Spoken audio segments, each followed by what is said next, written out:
नायब वज़ीर आज़म इसहाक डार और यूरोपीय यूनियन की नायब सदर काजा काल्स के दरमियान टेलीफोनिक राबता हुआ है, जिसमें दोनों के दरमियान खित्ते की मौजूदा सूरत हाल पर तबादला ख्याल किया गया।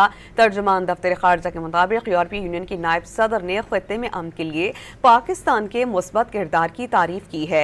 इसहाक डार ने खित्ते में मुकालमे और सिफारतकारी के फरोग के अज़्म का आदा किया। नायब वज़ीर आज़म ने कहा कि पाकिस्तान खित्ते में अमन और इस्तेहकाम के लिए अपना किरदार जारी रखेगा। यूरोपीय यूनियन और पाकिस्तान के दरमियान मुआशी सूरत हाल पर बातचीत की गई और करीबी रवाबित में रहने पर इत्तेफाक हुआ। खित्ते में कशीदा सूरत हाल के बावजूद सिफारती काबिशें जारी रखने का अज़्म जाहिर किया गया।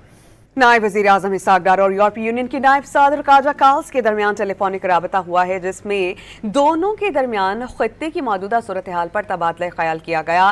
तर्जुमान दफ्तर खारजा के मुताबिक यूरोपीय यूनियन की नायब सदर ने खित्ते में अमन के लिए पाकिस्तान के मुस्बत किरदार की तारीफ की है। इसहाक डार ने खित्ते में मुकालमे और सिफारतकारी के फरोग के अज़्म का आदा किया। नायब वज़ीर आज़म ने कहा कि पाकिस्तान खित्ते में अमन और इस्तेहकाम के लिए अपना किरदार जारी रखेगा। यूरोपीय यूनियन और पाकिस्तान के दरमियान सूरत हाल पर बातचीत की गई और करीबी रवाबित में रहने पर इत्तेफाक हुआ।